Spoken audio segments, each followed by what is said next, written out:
बोलो तेजाजी महाराज की, बोलो राम सा पीर की, बोलो गुरु जम्बेश्वर भगवान की, बोलो लक्ष्मीदास जी महाराज की, बोलो करणी मात की।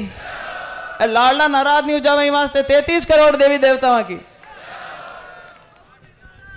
आज खीवसर के उपचुनाव के अंदर भारतीय जनता पार्टी के उम्मीदवार रेवतराम जी डांगा के समर्थन में इस नामांकन सभा में हमारे बीच में राजस्थान के मुख्यमंत्री आदरणीय भजनलाल जी शर्मा साहब, मंच पर उपस्थित भारतीय जनता पार्टी के प्रदेश अध्यक्ष आदरणीय मदन जी राठौड़ साहब, दिल्ली में केंद्र सरकार में मंत्री जो आज हमारे बीच में पधारे हैं और जैसे कि पहले बोला कि माँ का पावना और हैं एन का गजेंद्र जी शेखावत साहब, साथ में बहुत से, देखो आज इतनी भरी पूरी सरकार हमारे बीच में बैठी है। के बिश्नोई साहब मंत्री जी हमारे बीच में, जाबर सिंह जी खर्रा साहब हैं और उसके बाद CR चौधरी साहब हैं, सुरेश रावत जी जो यहाँ पे प्रभारी भी हैं, हमारे स्थानीय यहाँ की मंजू जी बागमार जी, विजय सिंह जी, बाबू सिंह जी साहब, अजय जी किलक साहब, 5 बार विधायक, 5 बार है ना सर जोगेश्वर जी साहब, 5वीं बार विधायक बनकर के आने वाले जोगेश्वर जी गर्ग साहब, बहुत ही बढ़िया बोलते हैं। शायद आज मौका ना मिले पर कभी ना कभी आपके बीच में आकर के बहुत बढ़िया अपना जरूर कभी भाषण इनका सुनने लायक है। मैंने सुना था परिवर्तन यात्रा में, इसलिए मुझे ध्यान है। और लक्ष्मण जी कलरू साहब और सम्मानित मंच कह दूं मैं, डावड़ा बुरा मत मान जाइए यार, कहीं ऐसा नहीं हो कि मैं किसी का नाम नहीं लूंगा, नहीं इन्होंने नाम नहीं लिया इसलिए मैं रेवत जी को वोट नहीं दूंगा, ऐसा तो नहीं करोगे। मंच पर उपस्थित सभी नेतागण, मेरे सामने विराजमान जनप्रतिनिधिगण, हमारी भारतीय जनता पार्टी के सदस्य पदाधिकारीगण, बहुत से लोग यहाँ पर मेरे को चेहरे दिखाई दे रहे हैं, गांव के बड़े बुजुर्गों, नौजवान साथियों, पहले तो आप सब मीडिया के बंधुओं, पहले तो आप सबको बहुत बहुत साधुवाद है कि आज आप, इतनी सुबह का समय था और फिर भी खींवसर में अमूमन क्योंकि बहुत दूर से आप लोगों को आना पड़ता है तो ज़्यादातर मीटिंग अगर लेट होती है तो सक्सेसफुल होती है। तो आज सबको शंका थी, हमारे मुख्यमंत्री जी को आगे भी 2 नामांकन सभाओं में जाना है, तो देखो लंबा भाषण नहीं देंगे, कई बारी चक्कर लगेंगे आप लोगों के बीच में, जना खटका तो भी टाइम सुनाए दे मामा, पर बार कहीं है कि थोड़े घंटे तो कह दूँ, मंच की इजाजत हुए जना बोलूँ भाई, बोल दूँ पक्की बात। देखो मगर रेवत जी तो क्या सीधे साधे आदमी है, चुनाव लड़े, 2000 वोटों से हार गए और जिस दिन चुनाव हारे उसी दिन वापस ऐसे लग गए कि बस अब 5 साल तक मैं ऐसे ही दौड़ता रहूंगा।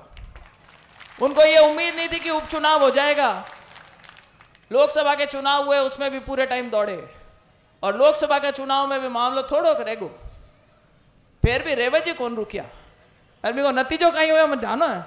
अब बार मैं सोशल मीडिया में एक पोस्ट देखी, माँ के नेताजी कहीं आपने तेजाजी कंफ्यूज कर लियो, जड़ा बाकी जकी स्कॉर्पियो भी को नाम माँ का चमचा जगह है लीलन राख दी कि लीलन में MRF का नया टायर लगाया कि भाई टायर इसलिए लगाने पड़ गए कि रेवत जी ने कोई तो मौका नहीं छोड़ा और कोई जागरण नहीं छोड़ा और कोई सभामणि नहीं छोड़ी, इतना रेवत जी घूमे कि नेताजी को पीछे पीछे घूमना पड़ गया।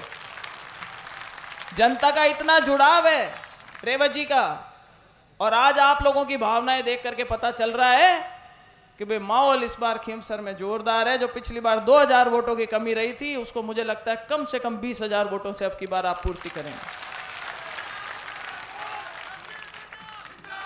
सारे नेता आज आपको यह बताने के लिए आए, देखो वोटों की ताकत तो आपके पास में, हमारे में से किसी के पास समान नहीं है, आधों के तो वोट भी नहीं लगते यहाँ पे, लेकिन हम सब सिर्फ ये बताने के लिए आए हैं कि एक तरफ ऐसी पार्टी और एक तरफ ऐसे नेता हैं जिन्होंने हर बार, खींवसर नामी है, तेजा जी के नाम से नामी है, खरनाल हमारा यहाँ पे लोक देवता का जो मंदिर है वो नामी है, और इन्होंने बहुत नेतागिरी करी इसके नाम पे।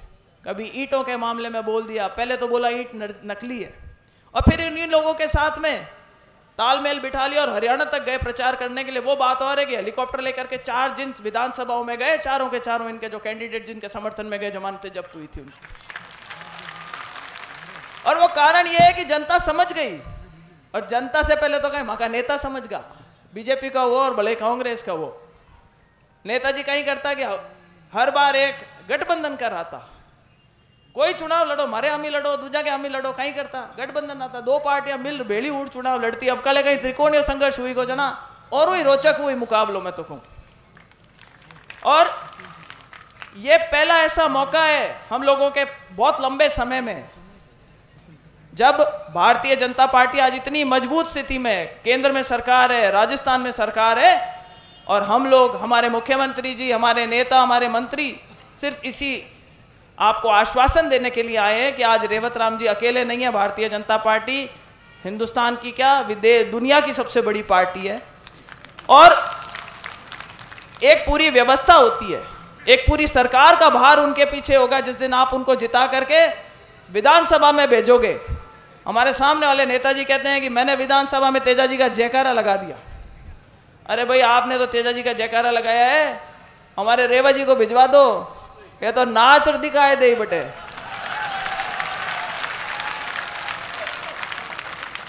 अरे कोई आसपास कोई अगर कोई बाजरे के अगर खेत मिल गया तो पूरा बूटा और उपाड़ दे। तो रेवत जी को जोरदार समर्थन दो, आप जिताओ। जिन्होंने पहले बोला परिवारवाद, अरे परिवारवाद पहली बाई पचे भाई, अरे बे लुगाई। और कल हम घर पे बैठे थे, सारे सरपंच आए हुए थे, रेवत जी बैठे थे, तब तक कैंडिडेट अनाउंस नहीं किया था। तो सब लोग कयास लगा रहे थे कि सर नेताजी ने भाषण दिया है कि अब की बार जहर का घूंट पीना पड़ सकता है। तो सब लोगों को आस बंदी के 2,90,000 वोटर है खीवसर में, भाई अब कल हो सके नेताजी कोई कार्यकर्ता नहीं टिकट दे देवे, जितना में नाम आएगो कनिका जी को नाम आयो, नाम आयो जना लोग क्यों कि सब तो कहता जहर को घूट पीनो पड़ी। मैंने कहा तो नारायण जी ने पायो है, जहर का घूट तो नारायण जी के लिए था, जिनको पीना पड़ा। कनिका जी बन के आई। कनिका जी के कल मैंने देखा प्रेस वार्ता हुई, कनिका जी ने बैठ करके प्रेस से संबोधित होते हुए बोला कि मैं महिला सशक्तिकरण के लिए काम करूंगी। हमने कहा भाई शुरुआत घर से करो।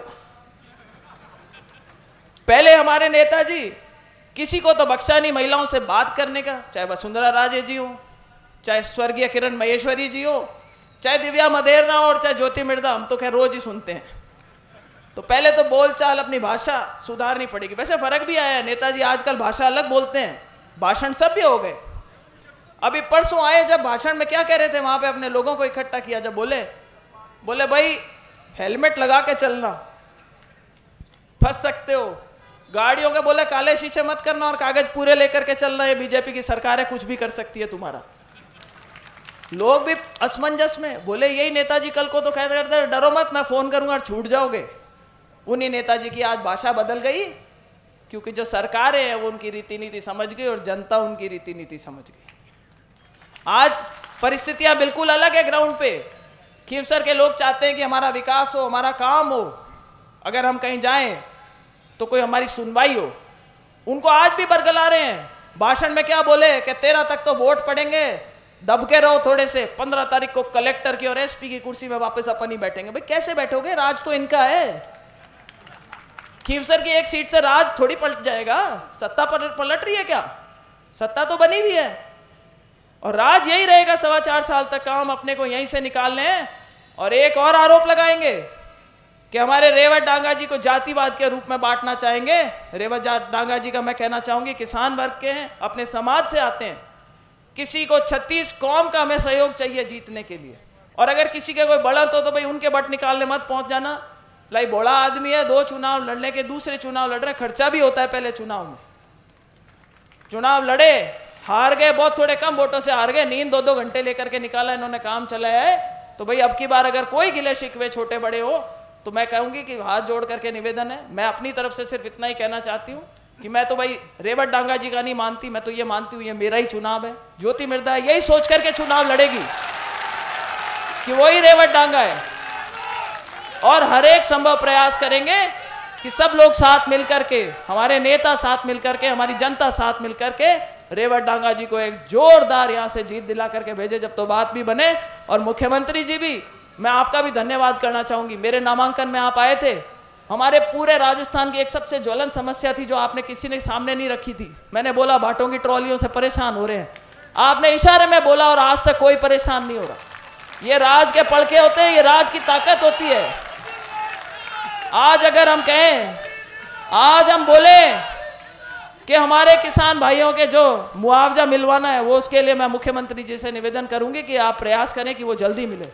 यही वो नेताजी है जिन्होंने रेवत डांगा जी दुखी हो गए थे, पंचायत समिति के प्रधान थे, इनकी पार्टी के नेता थे, और अपने सरपंचों का, बड़े नेताओं को कह के पेमेंट रुकवाया था। कुछ पेमेंट अभी भी बाकी है। मैं मुख्यमंत्री जी से निवेदन करूंगी कि उन सरपंचों का इन पंचायत समितियों के अंदर 2-2 साल से पेमेंट अटके हुए, उसको भी करवाने का प्रयास करें। और आगे आप लोगों को लंबे भाषण नहीं देकर, क्योंकि और भी नेता बोलना चाहेंगे, मैं आपसे पुनः एक बार हाथ जोड़ करके निवेदन करती हूँ कि भाई अपना चुनाव मान करके लड़ो। ऐसा मौका बाद में नहीं आएगा। बकरी अब के फाटे में आई हुई है, जहर का घूंट पी के बैठी हुई है, पीछे रहना मत। रंग बदलने वाले गिरगाटों को सब पहचान चुके हैं, जनता भी पहचान चुकी, पार्टियां भी पहचान चुकी। तो लगे रहो, 13 तारीख तक बिल्कुल मुस्तैदी के साथ लगो। 23 तारीख को ईश्वर ने चाहा तो परिणाम अपने पक्ष में आएगा।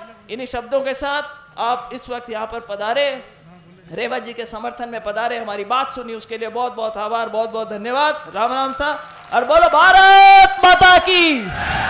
राम राम सर। धन्यवाद ज्योति मिर्धा जी।